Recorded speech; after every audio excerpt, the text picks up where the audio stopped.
Brother, you're not held in bondage by your past. See what happened? You're not held in bondage by that. You're held in bondage by the stories that you tell yourself about it. You're held in bondage by the lies that you tell yourself about it. What you believe it means about who you are. And I know because I've been there. And you don't realize that you have the keys to your emotional freedom. You hold the keys to your emotional incarceration. And what determines your release date is when you start changing those stories. You got to recalibrate the way that you look at your past, because you're not held in bondage by your past. You're held in bondage by the lies that you tell yourself about it. How you're not good enough, how you're unlovable. You tell yourself these lies, these stories. I should be ashamed. And so you avoid the vulnerability required to change the story, to fight the lies with the truth. So you stay bound in this bondage, the bondage of your past. And see, the reality is, it's not that most men suppress this stuff.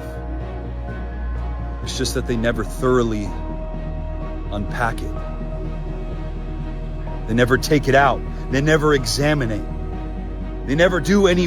It's like, this is archaeology, man. How do archaeologists dig? Well, they don't just take a bulldozer into the ground, right? They look around, they survey the land. They determine where they're gonna dig, and then they flag off an area, and they start to dig slowly. So much to the extent that they use, right, little tools, and they brush away dust and debris. And what do they uncover?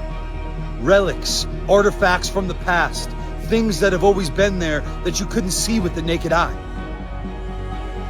And then what do? They study those things. They understand, how do these things relate to today? How do these things affect present day? The things from the past, what's their relationship to today? What's the correlation? And then once they thoroughly understand that process, what do? They put those things on display for other people to learn from.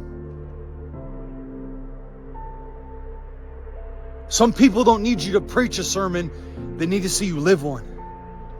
Your story has power. There's power in your testimony, brother. You're sitting on a gold mine in terms of how many people that you could help with your story.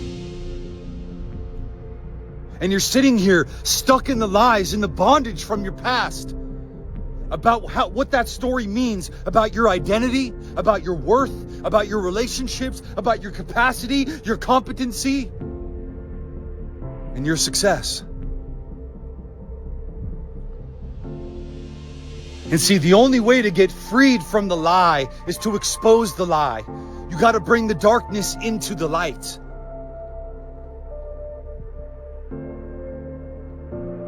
And all the darkness that you've been engaged in, darkness can't drive out darkness.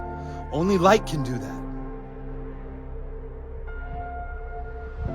So my question is, when are you going to get real, raw, and honest about the things that you keep hidden? The way you portray yourself, the things you hide, versus the way that other people see you. Because guess what?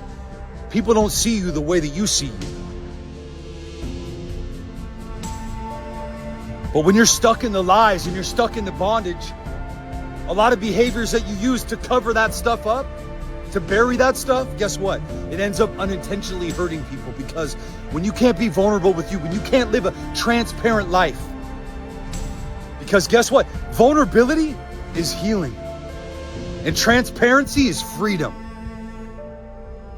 And that leaves you in a place where you can finally be authentic and live inside your truth. But when you can't do that, you can't connect with other people. And they become the collateral damage to the work that you're not doing. So my question for you is, how much longer are you going to wait and keep putting off the work that you need to do in order to have the relationships that you keep saying you would do anything for?